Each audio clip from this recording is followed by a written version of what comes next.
కానీ హృదయంలో వెల్తి ఇవన్నీ నీకు అనిపించట్లేదా? తుడుచుకొని పోతున్నావు కదా, ఇది జీవితం ఇంతేలే, ఈ వెల్తి ఇంతేలే, ఈ అసమాధానం ఇంతేలే, ఈ పోరాటం ఇంతేలే, ఈ ఓటమి ఇంతేలే, ఈ కృంగదలు ఇంతేలే, పర్వాలేదని తుడుచుకొని పోతున్నావు. ఎంతకాలం అలాగ తుడుచుకొని పోతావా? లోకం చాలా మాయ, మోసకరమైంది. ఎలాగ జరుగుతుందో తెలియదు, ఎలాగ ఆ లోకం యొక్క పరిస్థితులు మారిపోతున్నాయో తెలియదు. మన గొంతులో ఊపిరుండగానే, కళ్ళకు కనిపించేటప్పుడే, శరీరం సహకరించేటప్పుడే ఒక చిన్న విషయంలో ఏ స్త్రీ అయితే దైవికమైన అక్కర చూస్తుందో ఆ స్త్రీ కలిగిన ఇల్లు ఘనమైనది, ధన్యమైనది. ఏ స్త్రీ అయితే తన ఇంటి యొక్క అక్కరను గుర్తించగలుగుతుందో అలాంటి ఇల్లు ధన్యమైనది, ఘనమైనది. యేసు ప్రభువు వ్యక్తిని, కుటుంబాన్ని, సంఘాన్ని, సమాజాన్ని, లోకాన్ని కూడా ప్రేమిస్తున్నాడు. యేసు ప్రభువుకు మనుషులంటే చాలా ఇష్టం. వ్యక్తిగతంగానే ప్రేమించడం మాత్రమే కాకుండా కుటుంబాన్నంతటిని ఆయన ప్రేమిస్తున్నాడు. బైబిల్ ఆయా సందర్భాల్లో ఇల్లు అనే మాట వాడబడినప్పుడు అది కనపడే ఇల్లు మాత్రమే కాదు, ఆ ఇంట్లో ఉన్న కుటుంబము అని అర్థం. ఉదాహరణకి ఆదికాండం 7వ అధ్యాయంలో దేవుడు నోహతో అన్నాడు, ఈ తరం వారందరిలో నీవు నా నిర్దోషిగా కనబడుతూ గనుక నీవును నీ ఇంటి వారును ఓడలో ప్రవేశించుడి. కనుక యేసుక్రీస్తు ప్రభువు యొక్క ఉద్దేశం ఏంటంటే అందరూ రక్షణార్థమైన వెలుగులోనికి రావాలని, అందరిని ప్రేమించి అందరి కొరకు ప్రాణం పెట్టడానికి భూమి మీదకి వచ్చినాడు. కనుక వచ్చిన మీ అందరికీ రాకుండా మీ ఇంటి దగ్గర ఉండి ఆయా పనులను బట్టి మైక్ ద్వారా వాక్యం వినే వారికి కూడా ఇచ్చే సందేశం ఏంటంటే నీకును, నీ ఇంటికిని, నీకు కలిగిన అంతటికి క్షేమమవును కాక. వినేవారికి కూడా ఇదే. ఇంతకంటే ఇంకా ఆశీర్వాదం ఇంకేం కావాలా? మీకు, మీ ఇంటికి, మీకు కలిగిన అంతటికి దేవుడు ఆశీర్వాదం ఇవ్వాలని కోరుతున్నాడు. ఆ కారణం చేత దేవుని యొక్క ఆశీర్వాదాలు ఎప్పుడు తరిగిపోని నిధి, అది ఎల్లప్పుడూ ఉంటుంది. ఆ కారణం చేత నిత్యం ఉండే ఆశీర్వాదం కొరకై దేవుడు మానవుణ్ణి సిద్ధపరిచి ఆ స్థలంలోనికి రావాలని కోరుతూ ఉన్నాడు. అందుకే ప్రభు ప్రతి మనుషుని ప్రేమించి మనుషుని కొరకు సదుపాయం ఏర్పాటు చేసినాడు.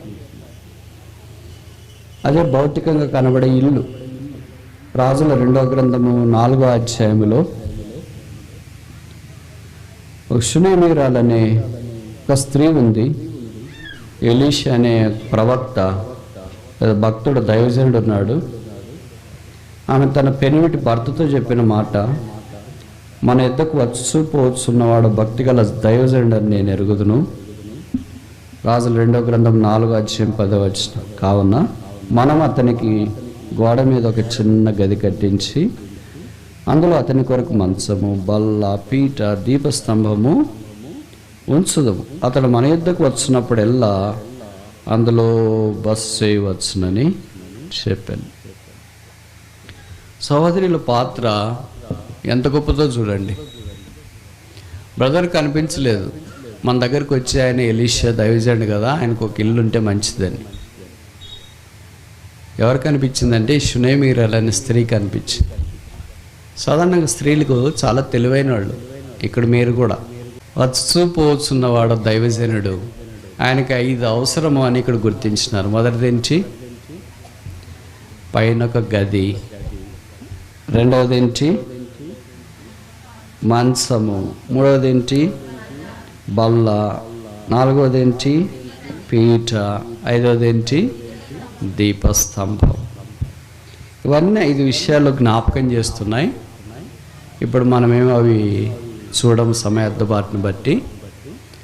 కానీ ఈ స్త్రీ దైవజన్ యొక్క అక్కర గుర్తించింది.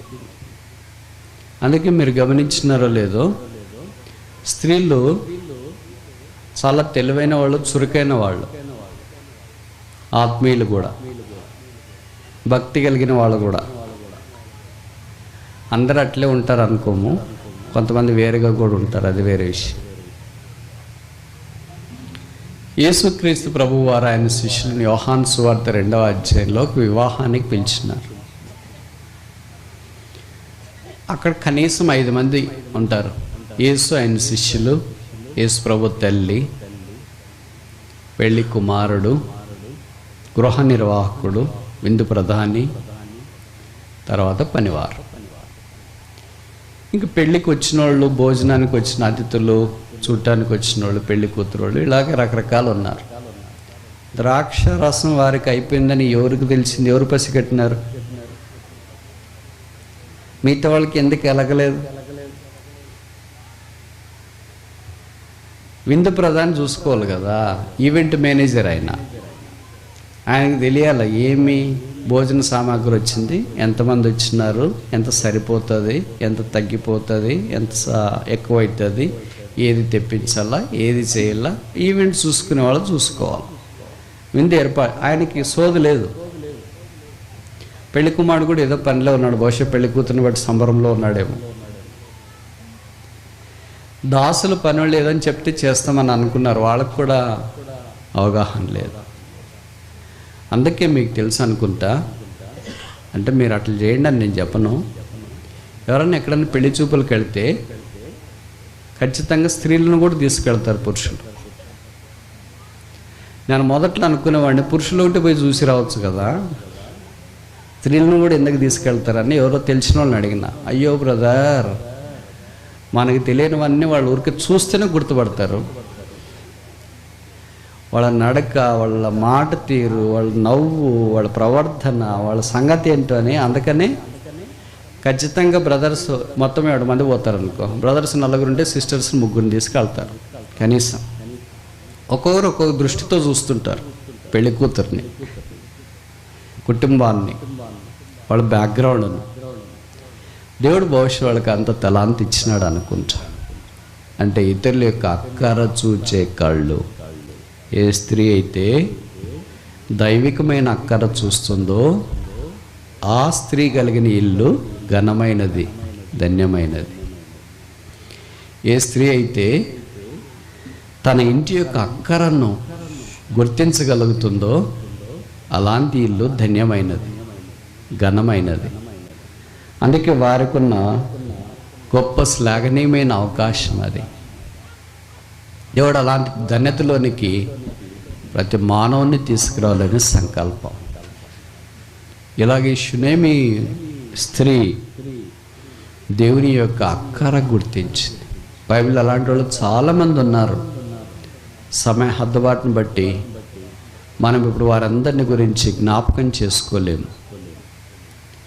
విషయం ఏంటంటే, స్త్రీలైనా పురుషులైనా ఒక గృహంలో ఉన్నప్పుడు ఆధ్యాత్మిక అక్కరేంటి, భౌతికమైన అక్కరేంటి గుర్తించుట.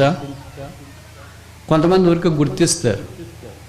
మరియమ్మ కనాను పెళ్లిలో ద్రాక్షరసం అయిపోయిందని కేవలం గుర్తించి అలాగ ఆగిపోలేదు. ఒక అక్కర గుర్తించిన తర్వాత దాన్ని ఎవరు తీర్చగలరు అంటే సమస్య ప్లస్ పరిష్కారం ఎవరి చేతిలో ఉంటుంది?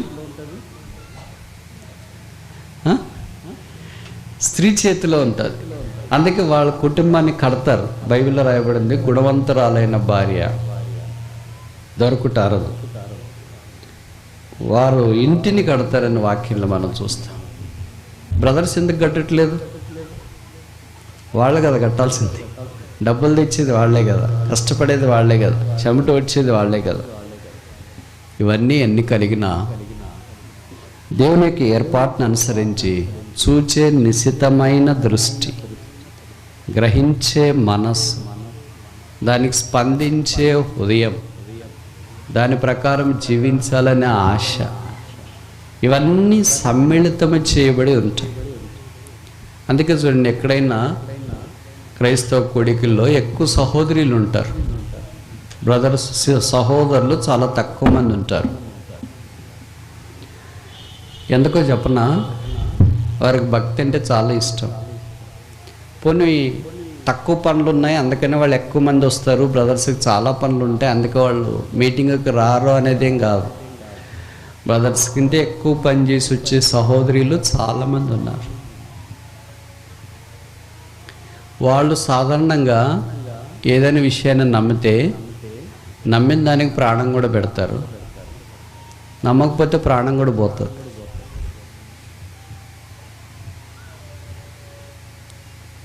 బ్రదర్స్ ఏదైనా అంత తొందరగా నమ్మరు, నమ్మినా పట్టించుకోరు. అందుకే యేసుప్రభుని గురించి చెప్పిన తక్కువ మంది నమ్ముతారు, అందుకే తక్కువ మంది ఉంటారు. ఇక్కడే కదా ఎక్కడైనా సాధారణంగా నమ్మరు, నమ్మిన దాన్ని అంత పెద్ద పట్టించుకోరు. సహోదరులు అలా కాదు, నమ్మితే ఎంత దాకైనా నమ్ముతారు. ఎంత దాకా నమ్ముతారంటే ప్రాణం పెట్టేదాకా కూడా నమ్ముతారు. ఇప్పుడు విషయం ఏంటంటే, వాళ్ళు ఏది నమ్ముతారో ఏది నమ్మరో తెలియదు, అది మనం నమ్మడం కష్టం. దైవికమైన సంగతులు నమ్మేవాళ్ళు చాలామంది ఉన్నారు, అందుకే చాలామంది వచ్చినారు, బైబిల్లో కూడా చాలామంది ఉన్నారు. అందుకనే భర్తతో ఆ స్త్రీ తెగించి మాట్లాడింది. ఈ దినాలు అలాగ మాట్లాడాలంటే కష్టం, తప్పుగా అర్థం చేసుకునే అవకాశం ఉంటుంది, వేరుగా అర్థం చేసుకునే అవకాశం ఉంటుంది.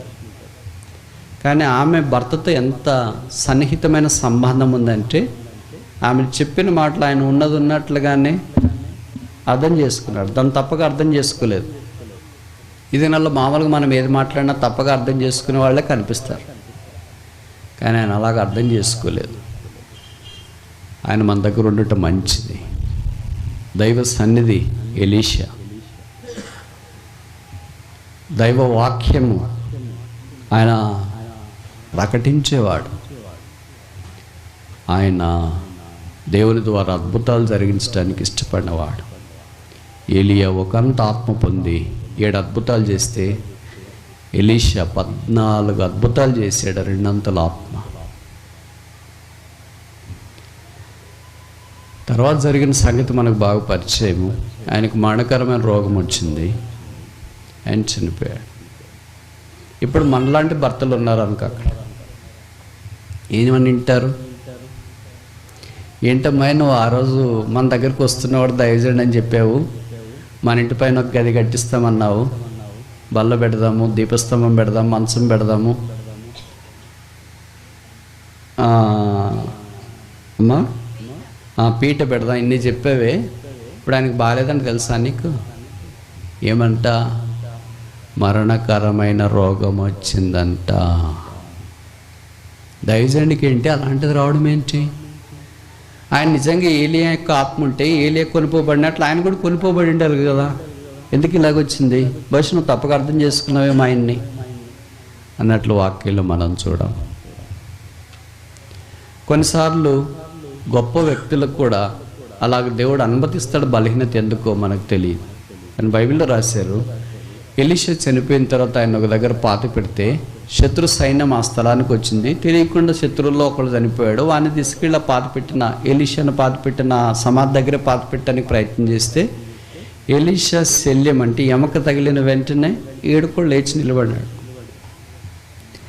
ఆయన మాటల్లో మాత్రమే కాదు శక్తి, ఆయన శల్యముల్లో కూడా శక్తి. ప్రభువునందు విశ్వాసం ఉంచిన వారు అలాగుంటారు. వారి మాటలోనే శక్తి కాదు, వారి నడకలోనే శక్తి కాదు, దేంట్లో శక్తి? వారి శల్యములు అంటే మరణము కూడా. ఎబ్రీ పత్రిక 11వ అధ్యాయంలో అతడు చనిపోయినను మనతో మాటలాడుచున్నాడు. కనుక యేసుప్రభు యందు విశ్వాసం ఉంచిన వారికి చావనేది లేదు. అంటే భౌతికంగా చనిపోతారు కదా బ్రదర్, భౌతికంగా చనిపోతారు, కానీ వారి క్రియలు వారి వెంట వెళతాయి. వారు ప్రభు కొరకు జీవించింది భూమి మీద నిలిచిండిపోతుంది. కనుక చేరి వచ్చిన సహోదరులు, బ్రదర్స్, అలాగే వింటున్న సహోదరులు, సహోదరులు, ఒక్క స్త్రీ దైవభక్తి కలిగినదైతే ఎన్ని అద్భుతాలు చేయొచ్చు చూడండి. ఇప్పుడు నేను కొన్ని ప్రశ్నలు అడుగుతా, మీరు నేరుగా జవాబు చెప్పండి. ఎలీషాకి ఇలాగూ ఇంకెన్ని స్థలాల్లో ఇళ్ళు కట్టించినారు? ఎవరు కట్టలేదు. ఈ సహోదరి మాత్రమే భర్తను ఒప్పించి వారింటికి వచ్చినప్పుడు కట్టింది. చాలా స్థలాలు ఈయన తిరుగుతున్నాడు కదా. మామూలుగా ఆయన గిల్గాల్లో ఉండేవాడు.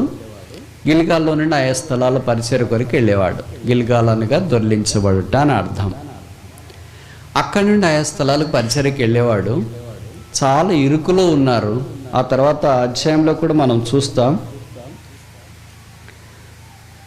వాళ్ళు చాలా 6వ అధ్యాయంలో చాలా ఇరుకులో ఉన్నాం కదా, మనకు ఒక ఇల్లు కట్టుకుంటే బాగుంటుంది, పెద్దదే అని అనుకున్నారు.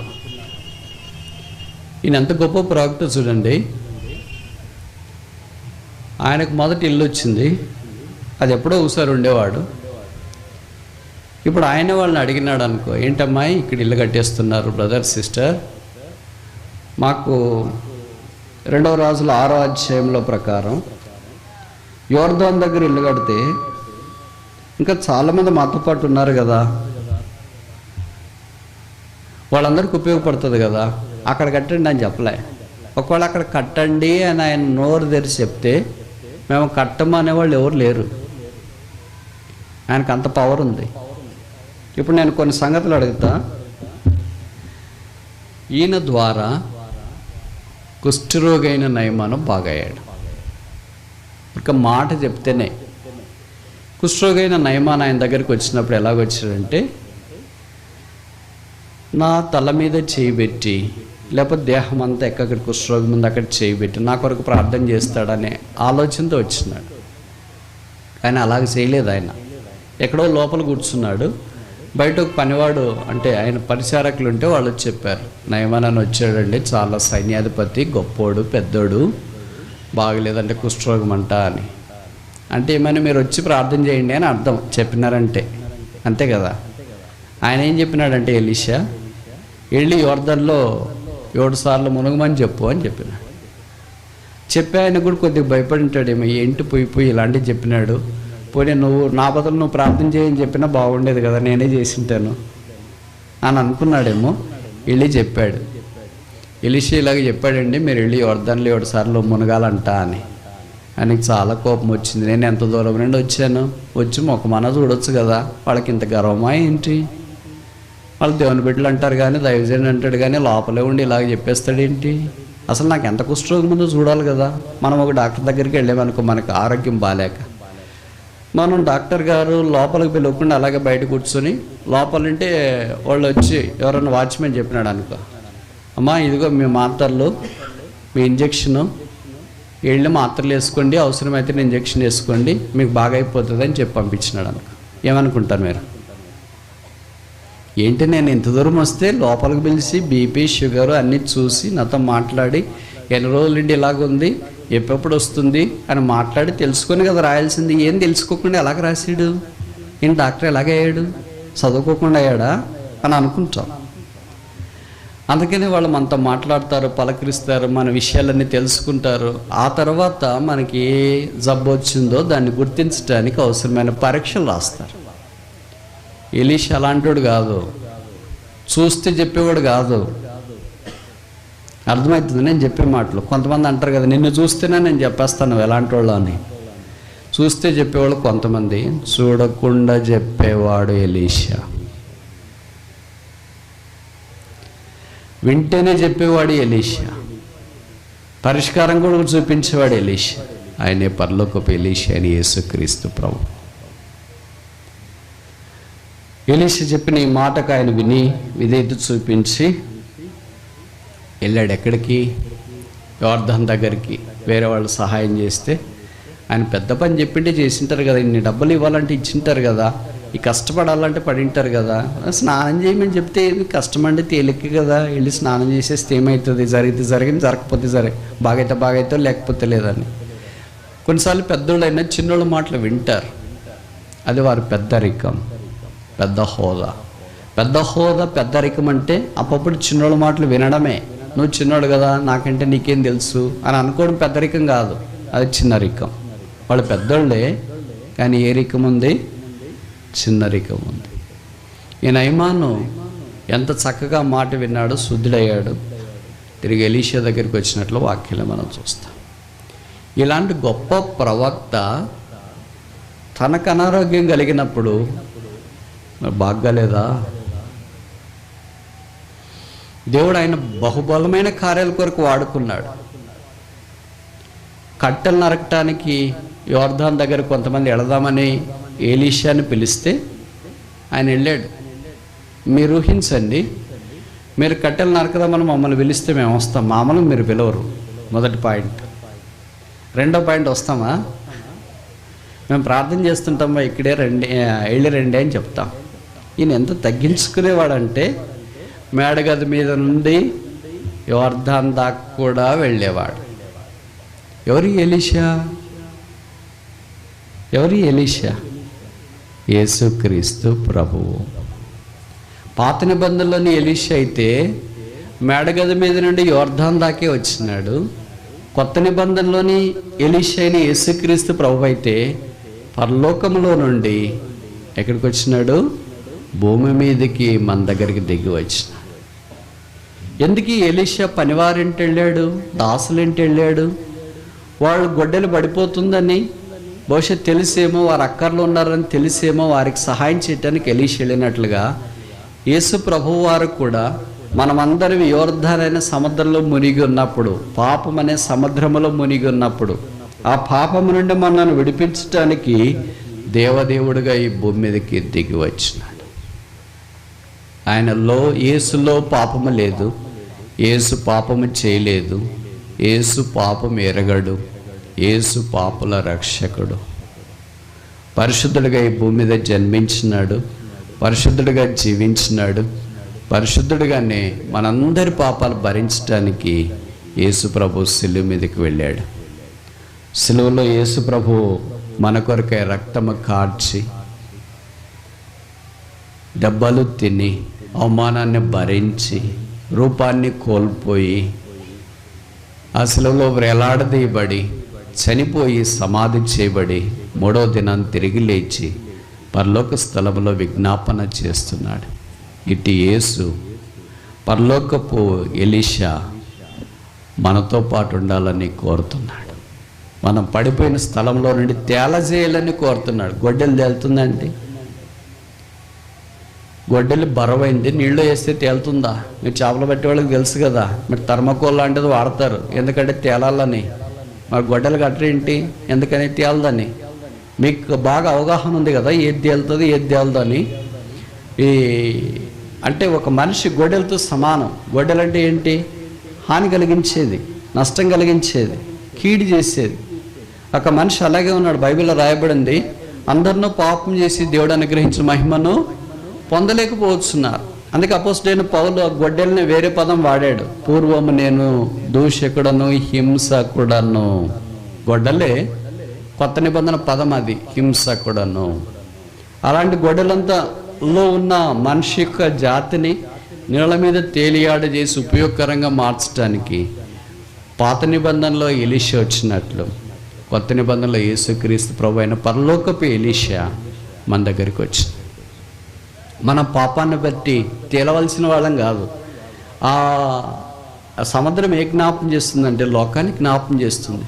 భక్తిహీనులు కదలుచున్న సముద్రమును పోలి ఉన్నారని వాక్యంలో రాయబడింది. కనుక రోమపత్రికలో చెప్పబడింది, అందరినూ పాపం చేసి దేవుడు అనుగ్రహించిన మహిమను పొందలేకపోతున్నారు.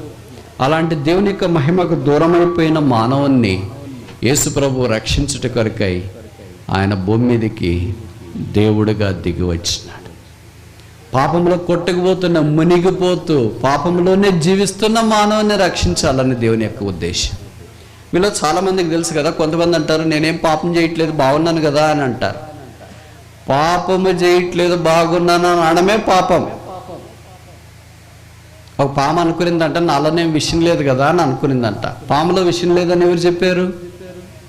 ఒక్కోదానికి ఒక రకమైన విషయం ఉంటుంది. తేలిలో ఒక దగ్గర విషయం ఉంది, పాముకు ఒక దగ్గర విషయం ఉంది.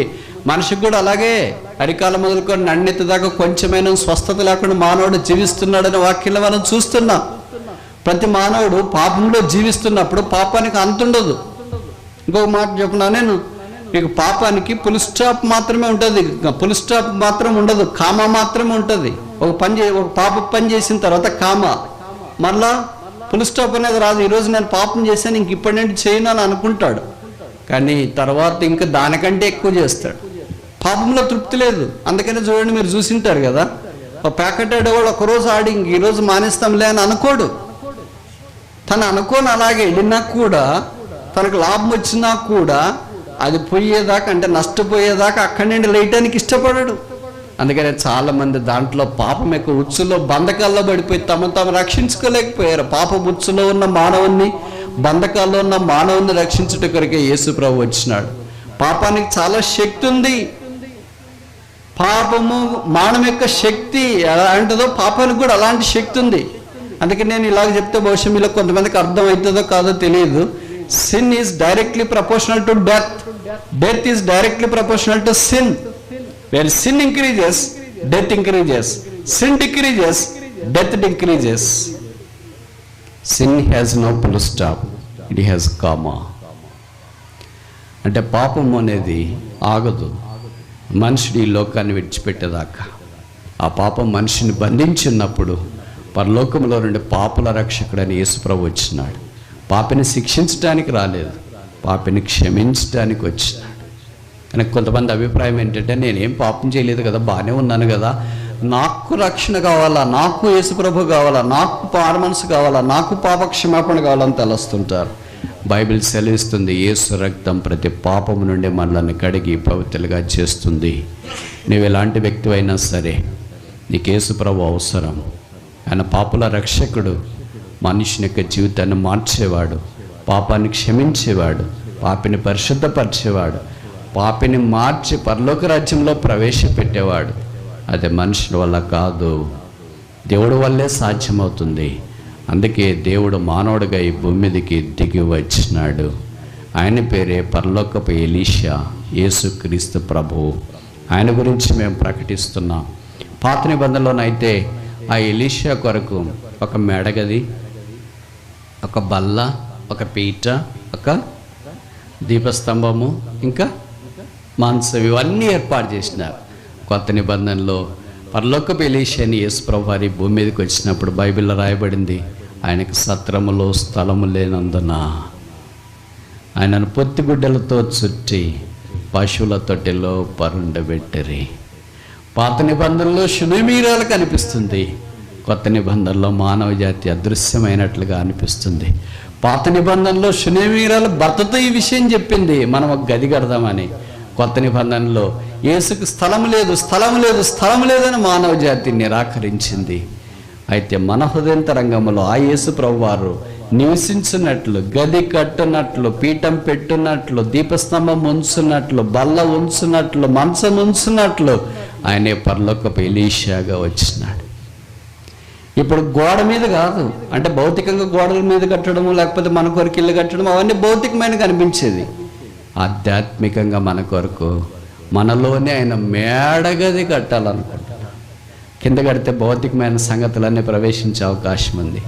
అందుకే పైన యేసుప్రభు వారు ఉండాలని కోరుతున్నాడు. ఆయన వెళ్ళక మునుపు శిష్యులతో కలిసి విందుగా ఆరగించే సమయం కూడా మేడగది మీదకి వెళ్ళి విందు ఆరగించినట్లు వాక్యాలు మనం చూస్తాం. కనుక మేడగది మనకి ఏ జ్ఞాపకం చేస్తుందంటే సాల్వేషన్, రక్షణను జ్ఞాపకం చేస్తుంది. ప్రతి మనిషి రక్షించబట్ట దేవుని యొక్క దయాపూర్వకమైన సంకల్పం. మీరు ప్రభు అయిన యేసునందు విశ్వాసం ఉంచాలని కోరబడుతున్నాం. లోకం చాలా మాయ, మోసకరమైంది, ఎలాగ జరుగుతుందో తెలియదు, ఎలాగ లోకం యొక్క పరిస్థితులు మారిపోతున్నాయో తెలియదు. మన గొంతులో ఊపిరుండగానే, కళ్ళకు కనిపించేటప్పుడే, శరీరం సహకరించేటప్పుడే ఒక చిన్న విషయంలో యేసు ప్రభువా నేను పాపిని, నా పాపాలు క్షమించు, నా హృదయంలోనికి రా అని చిన్న ప్రార్థన చేస్తే యేసు ప్రభు జీవితాన్ని మారుస్తాడు, హృదయాన్ని క్షమిస్తాడు, ఆ హృదయంలోనికి ఆయన ప్రవేశిస్తాడు, పాపం అంతటిని ఆయన తీసివేస్తాడు. ఆయన పాపిని ప్రేమిస్తాడు, పాపాన్ని ద్వేషిస్తాడు. అందుకే ప్రయాసపడి భారం మోచుకుంటున్న సమస్త జనులారా నా యొద్దకు రండి అని యేసు ప్రభువు వారు సెలవిచ్చినారు. నీకు, నీ ఇంటికి, నీకు కలిగిన అంతటికీ శుభము కలగాలని ప్రభు కోరుతున్నాడు. ఇంతదాకా ఓడిపోయావు, పతనమైపోయావు, ఎంతో సంపాదిస్తున్నావు, ఎక్కడ పోతుందో తెలియదు, ఏమో చేయాలనుకుంటున్నావు, కానీ నిరుపయోగంగా మారుతుంది. ఏదో మనసులో కావాల్సినంత భోజనం ఉంది, కుటుంబం ఉంది, ఆస్తులు ఉన్నాయి, అంతస్తులు ఉన్నాయి, పేరు ప్రఖ్యాతులు ఉంది, పని చేస్తున్నావు, కానీ హృదయంలో వెల్తి ఇవన్నీ నీకు అనిపించట్లేదా? తుడుచుకొని పోతున్నావు కదా, ఇది జీవితం ఇంతేలే, ఈ వెల్తి ఇంతేలే, ఈ అసమాధానం ఇంతేలే, ఈ పోరాటం ఇంతేలే, ఈ ఓటమి ఇంతేలే, ఈ కృంగదలు ఇంతేలే, పర్వాలేదని తుడుచుకొని పోతున్నావు. ఎంతకాలం అలాగ తుడుచుకొని పోతావా? ప్రతి జీవితానికి ఒక ముగింపు వస్తుంది. మేము ఈ మాట చెప్పి మిమ్మల్ని భయపెట్టాలని కాదు, బైబిల్లో రాయబడింది మనుషులు ఒక్కసారి మృతి పొందవాలని నియమించబడి ఉన్నది, అటు తర్వాత తీర్పు జరగను. ఇక్కడున్నంత దాకా బహుశా గంభీరంగానూ కనిపిస్తుండొచ్చు. ఈ మట్టి శరీరానికి ఎంత ఏర్పాటు చేసుకుంటున్నా, కొన్ని నేను చెప్తా, మీకు చాలా కష్టంగా ఉంటుంది కదా. మనం పైన చూడటానికి పైనుండి కింద దాకా మంచి డ్రెస్సు, మంచి సెంటు పూసుకొని, తర్వాత ఏంటి గోరంటాకు పెట్టుకొని, చేతులకి ఉంగరాలు పెట్టుకొని, బంగారు నగలు వేసుకొని చాలా చక్కగా కనిపిస్తూ ఉంటాం కదా. ఎప్పుడైనా మీరు ఆలోచించారా? మన మాటలు అపవిత్రం, మన కళ్ళు అపవిత్రం, మన హృదయం మోసం, మనలో నుండి బయటకు వచ్చేదంత అపవిత్రమని బైబిల్లో రాయబడింది. మీరు ఎప్పుడైనా చూసినారా?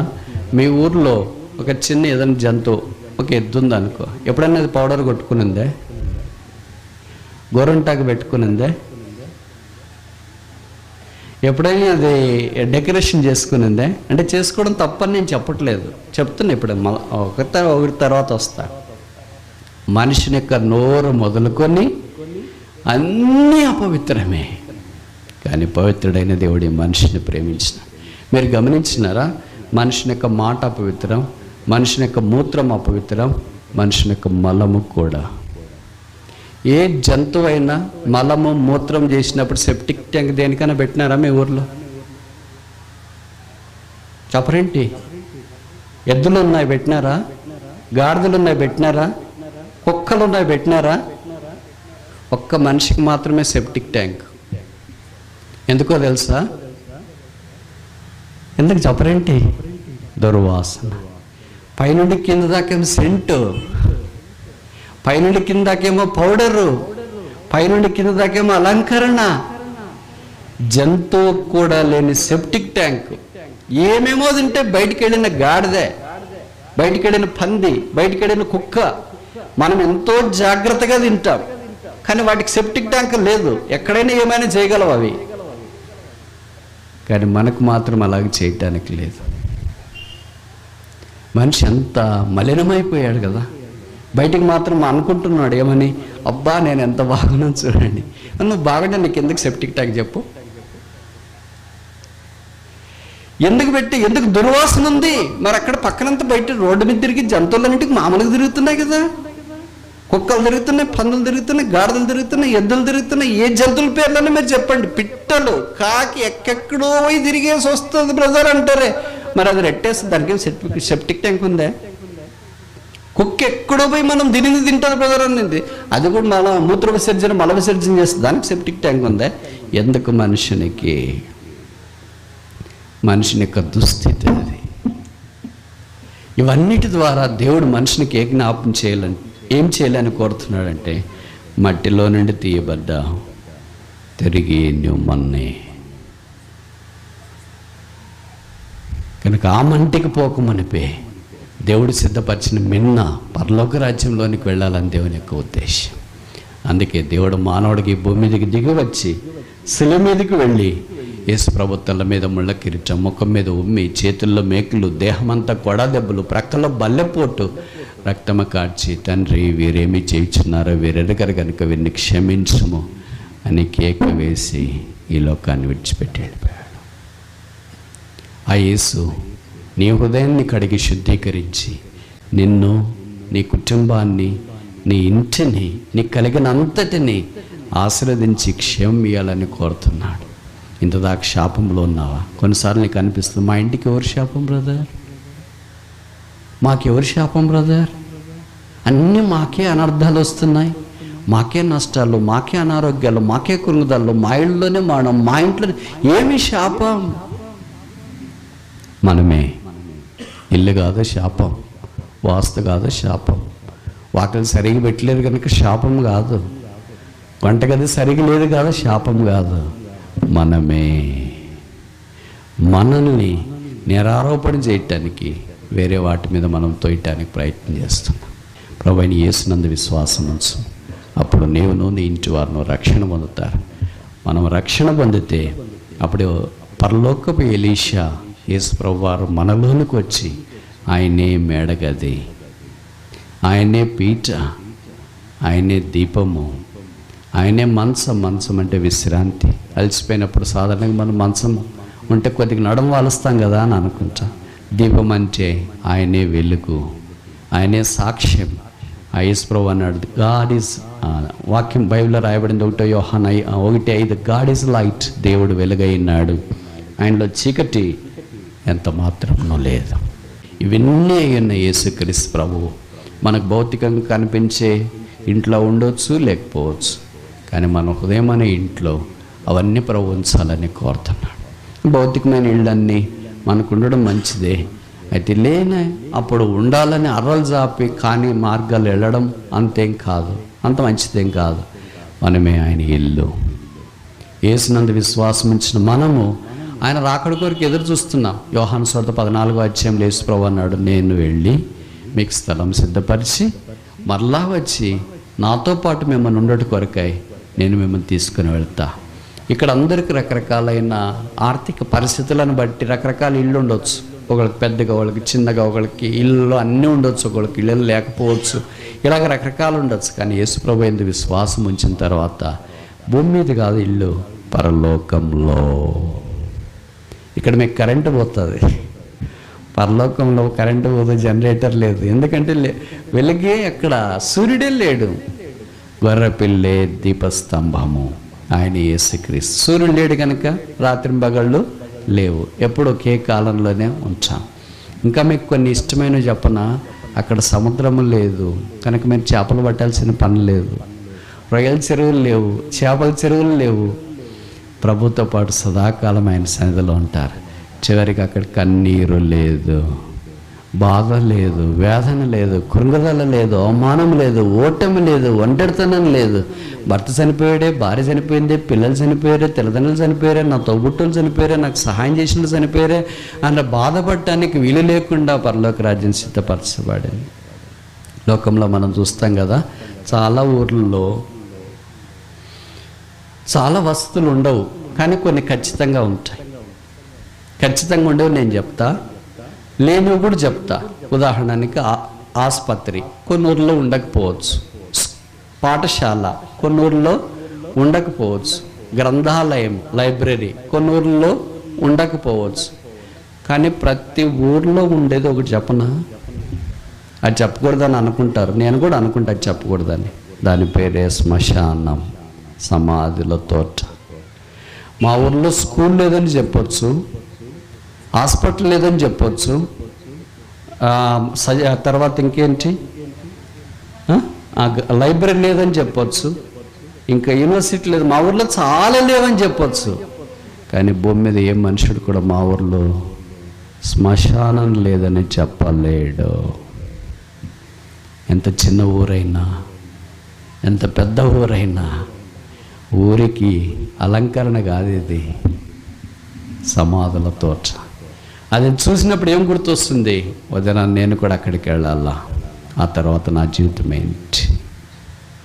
భయపెట్టడానికి ఈ మాటలు చెప్పట్లేదు, వాస్తవాలు మీకు తెలియచేయటానికి ఈ మాటలు చెప్తున్నా.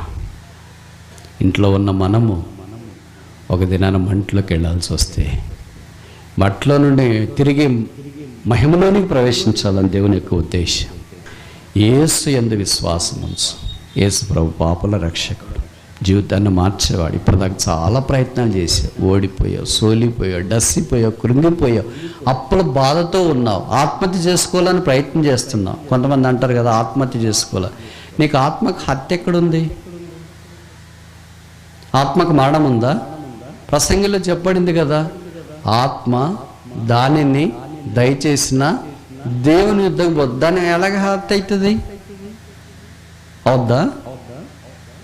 భాషలో ఉన్న పొరపాటు, పదప్రయోగం అలాగ జరిగింది. ఆత్మహత్య కాదు, ప్రాణహత్య. ప్రాణాన్ని తీసుకుంటున్నారు, ఆత్మని కాదు. ఆత్మని ఎవ్వరు తీసుకోలేరు. అదే దేవుడు ఇచ్చినాడు, దేవుడే తీసుకుంటాడు. జీవితంలో ఓడిపోయినప్పుడు అలాగే అనిపిస్తుంది, అయ్యో నేను బ్రతకలేను, నేను చనిపోతే బాగుండు, నేను చనిపోతే బాగుండు, నేను చనిపోతే బాగుండు, నేను చనిపోతే బాగుండు, చనిపోతే బాగుండు. చనిపోతే బాగుండు అని అనుకుంటున్నావు, చనిపోయిన తర్వాత ఎక్కడికి వెళతావో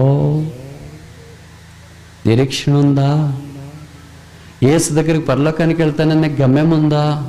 అదే లేకపోతే మరలా మేము మీకు జ్ఞాపకం చేస్తున్నాం, ప్రభువైన యేసునందు విశ్వాసం ఉంచండి, అప్పుడు మీరును మీ ఇంటి వారిను రక్షణ పొందుతారు.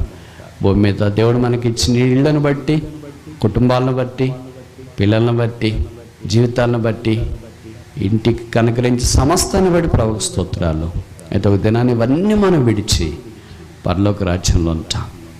ఆయనే మన ఇల్లు, అదే మన సొంత ఇల్లు, అదే మన పరలోక రాజ్యంలో ఉండేది. ఇక్కడంతా మన భూమి మీద పునాదులు వేస్తాం. అక్కడ వజ్ర వైడూర్య మరకత మాణిక్య నీళ్ళ కెంపుల పచ్చలతో పొదిగించబడిన భవంతుల్లో మనం ఉండబోతున్నాం. కనుక భౌతికమైన ఇంటికంటే ఆత్మ సంబంధమైన పరలోకపు ఇల్లు. అబ్రహాం గురించి బైబిల్లో చెప్పబడింది, దేవుడు దేనికి శిల్పి నిర్మాణకుడై ఉన్నాడో పునాదులు గల ఆపట్టడం కొరకు అబ్రహాము ఎదురు చూస్తున్నాడు. మనమును అలాగే ఎదురు చూస్తూ రాకడ కనిపెడుతూ యాత కొనసాగించినట్లు ప్రభువు మనకు సహాయం చేయనుగాక.